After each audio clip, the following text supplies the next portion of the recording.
Ko kore ke hufanga atu ai. Tuku mua ke whakaha atu ai ki whine motu atu ani. Ke mea i he hao whangani.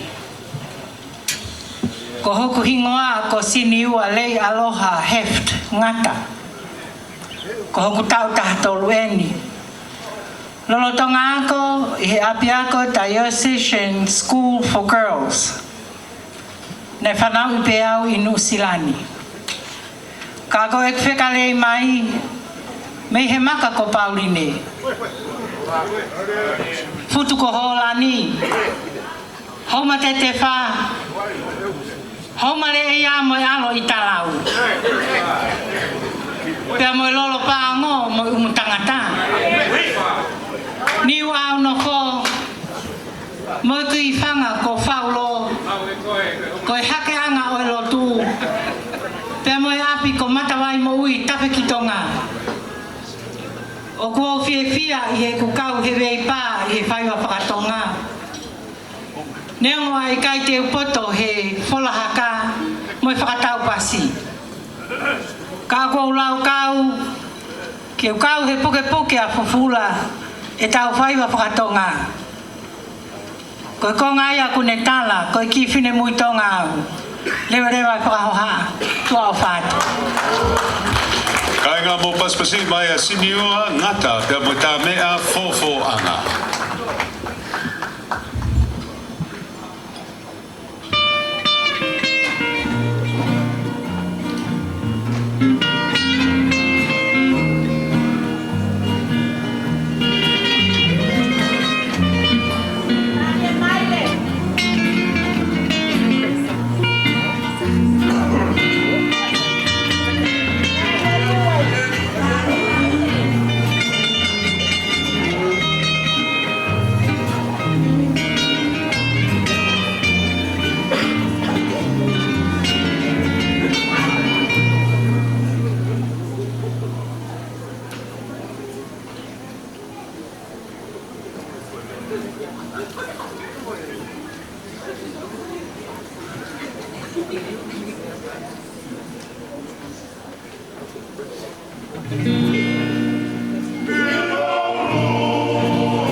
Moto e paspasi mai ai taulunga whikawa o e whiawhini ko siniwa ngata.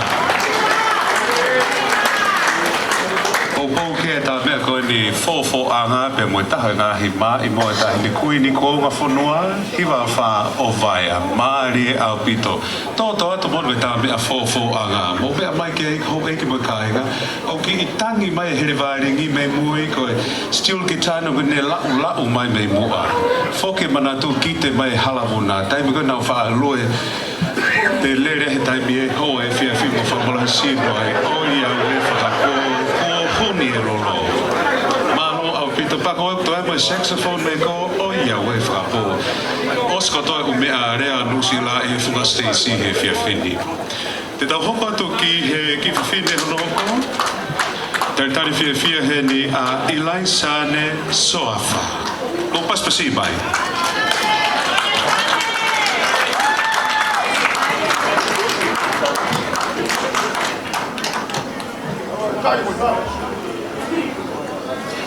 Mau paspasi mai pehu kei a alo mahine opa o he whiawhini. Paspasi mai.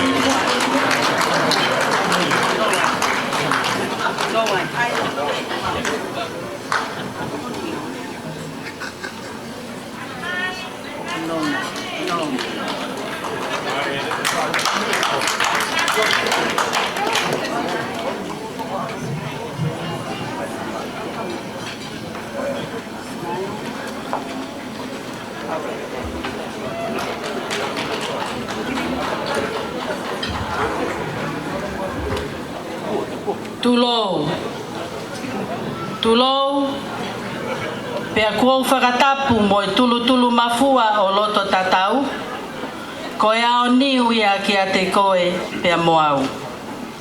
Whakatapu ki hātaki lotu, pea kua whakatapu ki whakaafe whakalangi, ta ahine ko eiki sa lote mau taimi tuku aho. Whakatapu ki haapoto he whaiwalea, mo haapunake he whaiwa haka. Kai tuku pe mua ke u whawha hangahi wā I haka. Ke u kau pe he maalari o e aho. Pea neongo hono whanau I au I murini. Ka kou loto pe ke whakamahino ko e whine motua tō ngau. Ko Ilaisane Marieta Soafa au. Ko hoku tau hiwa eni. O kua wako I he Holy Cross Catholic Primary School I Papatoetoe.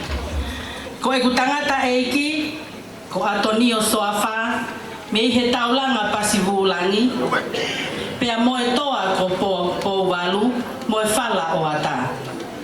Ko e kufine eiki ko Ailini o Whanoa Soafa, me he otu kine kina, funga matahiwa, moe api komuna kilani, me hala tupo lahi.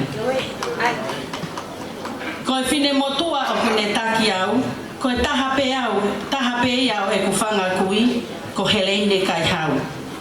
Kau tā mea, ka lapu fōfō anga o Aotearoa.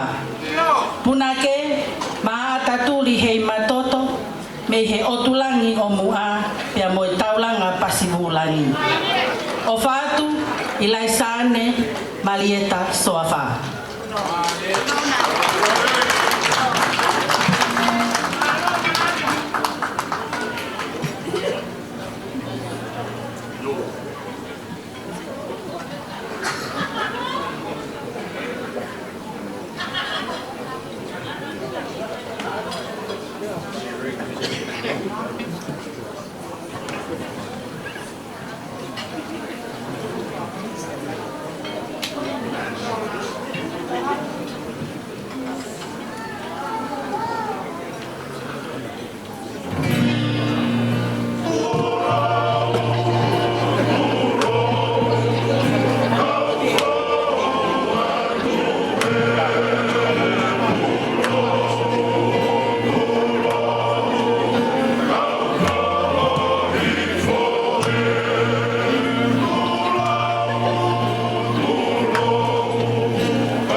Kainga mo to pas pasimay, ay kikasini ko ay ilay sanye Marieta Soafa.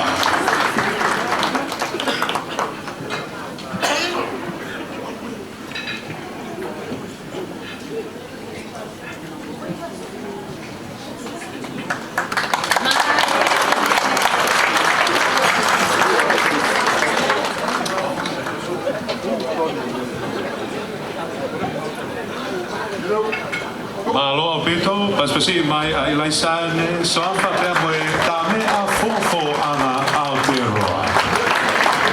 Unang ome nga hifasi mari o kuhiri o kahefefili kita ugnasi. Iyo wi.